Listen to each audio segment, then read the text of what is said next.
ज़ीशान देखिए, जो सबसे बड़ा मसला है ना वो ये है कि आखिर में आके अल्टीमेट रिस्पॉन्सिबिलिटी आप डाल देते हैं कोर्ट्स के ऊपर। मैंने जैसे पहले भी कई प्रोग्राम में आपको बताया है कि देखें, एक जज जो होता है वो बड़ा मासूम आदमी होता है और अपने पास अवेलेबल एविडेंसेस को देख के वो कोई फैसला कर सकेगा।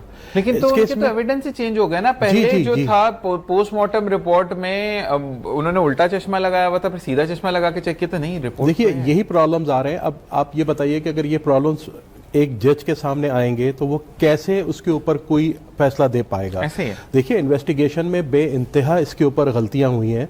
पहली बात ये कि वो लड़का उस तहवील में जहां उस पर टॉर्चर भी हुआ और सब कुछ हुआ, वो 12 घंटे के करीब उस जगह रहा है। 12 घंटे तक वो बच्चा गायब रहा है, वो लड़का गायब रहा है।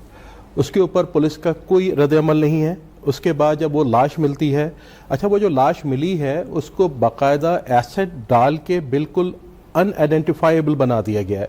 उसके इवन पोर्स भी नहीं है, फिंगर पोर्स भी नहीं है जिससे आप उनका इसका निशान ले सकें। बिल्कुल उस डेड बॉडी को अनरिकग्नाइजेबल बना दिया। जी हाँ, तेजाब से। जी हाँ।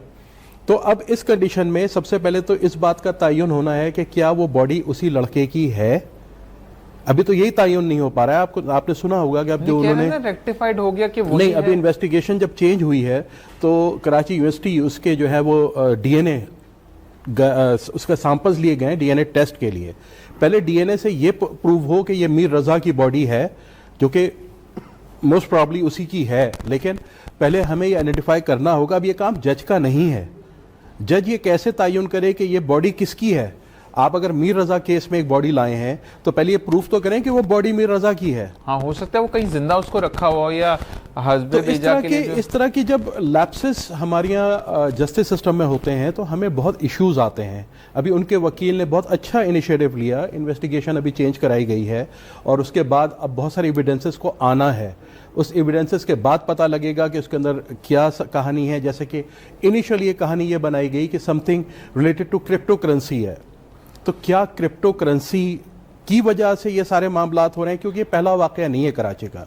अच्छा, सेकंड तो उनका एक और चीज भी आई थी ना कि उनकी जिनसे बातचीत चल रही थी, मंगेतर जाहिर किया गया उनको, कुछ रिपोर्ट्स में ये भी आया कि मसला ये है था किसी के पर्सनल लाइफ में आप घुसेंगे तो उसके अंदर आपको बहुत सारी चीजें मिलेंगी।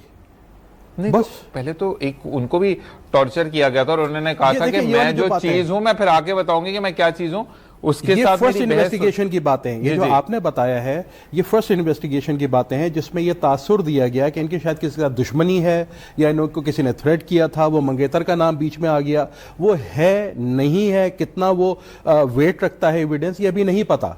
और दूसरी